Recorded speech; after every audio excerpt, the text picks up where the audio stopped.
পুকুরে কীভাবে রেণুকাট দেয়, মানে পুকুরের ওষুধ দিতে হয়।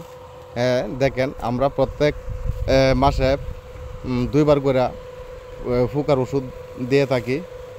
তাহলে আমরা যারা মাছ চাষ করি আমরা প্রত্যেকেরই পোকার ওষুধ দেওয়া জরুরি। ওই যে আর দিতে হইতো না, এখন এদিক দেয় না দে।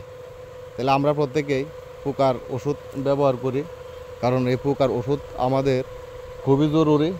কারণ পোকায় আক্রমণ করলে মাছকে কিন্তু রোগ জীবাণু ও আক্রমণ করে। কারণ পোকায় যদি একটু ফুটো করে দেয় তাহলে এখানে ইনফেকশন হয়, ইনফেকশন হয়ে যায়। হ্যাঁ, যার কারণে আমরা পোকার ওষুধ মাসে 2বার ব্যবহার করি। হ্যাঁ, তা সারাটা পুকুরে আমরা এই ওষুধ ছিটাইলাম। এখন অনেক দেখা যাচ্ছে পোকা মারা গেল। ওই যে সাদা সাইড, এটা হলো ওষুধ, সাদা দেখা যাচ্ছে পানিতে, এটা হলো ওষুধ। এভাবেই এখন অনেক, কারণ পোকা দেখা যাইতেছে না, পানির মাঝে অনেক ছোট ছোট পোকা, এটি দেখা যাচ্ছে না, কিন্তু এই যে ঝিলমিলি করতেছে এটি হলো পোকা বাসছে, পোকা মরতেছে। আমরা এই পুকুরে পোকার ওষুধ দিছি, এখন পোকা মারা যাবে, থাকবে না। কারণ মাছকে জীবন, আজকে থেকে জীবন রক্ষা পাবে, কিন্তু আজকে রাত্রে হয়তো একটি অক্সিজেনের ঘাটতি পড়তে পারে, তাই রাত্রে অক্সিজেনের প্যাকেট দিতে হবে। আমার যেহেতু এটা 40% পুকুর, এই পুকুরে আমার আধা কেজির একটা প্যাকেট দিতে হবে। কারণ এখানে আমি মাছ ছাড়ছি আপনার ওই যে এই ট্যাংরা, তারপরে আপনার ওই যে মাগুর, তেলাপিয়া, এই 3 জাতের মাছ ছাড়লাম, এবং বাংলা মাছও কিছু আছে সাথে।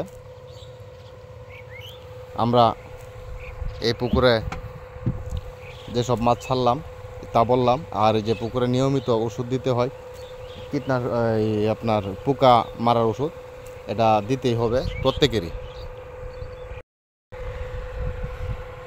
পোকা মারার ওষুধ দিলাম এই পুকুরে।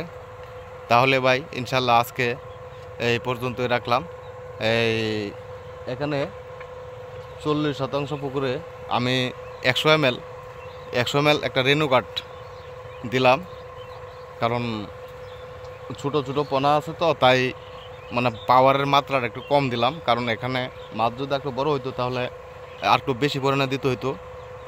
যেহেতু মাছ ছোটো তাই অল্পই দিলাম, যার দরুন মাছের কোনো ক্ষতি হবে না, মাছ ভালো থাকবে, সুস্থ থাকবে ইনশাল্লাহ। এই কামনা